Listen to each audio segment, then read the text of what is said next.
श्री गणपती षोडश नामावली। सुमुखश्चैकदन्तश्च कपिलो गजकर्णकः लंबोदरश्च विकटो विघ्नराजो विनायकः धूमकेतुर्गणाध्यक्षः भालचन्द्रो गजाननः वक्रतुण्डः शूर्पकर्णो हेरम्बः स्कन्दपूर्वजः।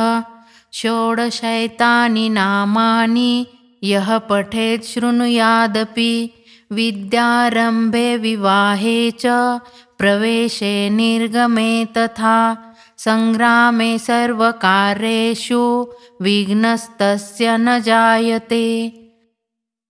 अथ नामावलिः। ॐ सुमुखाय नमः।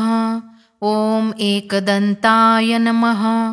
ॐ कपिलाय नमः। ॐ गजकर्णकाय नमः। ॐ लंबोदराय नमः। ॐ विकटाय नमः। ॐ विघ्नराजाय नमः। ॐ विनायकाय नमः। ॐ धूमकेतवे नमः।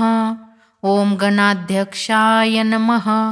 ॐ भालचन्द्राय नमः। ॐ गजाननाय नमः। ॐ वक्रतुण्डाय नमः।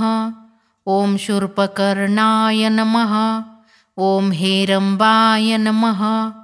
ॐ स्कन्दपूर्वजाय नमः। इति श्री गणपती षोडश नामावली समाप्त।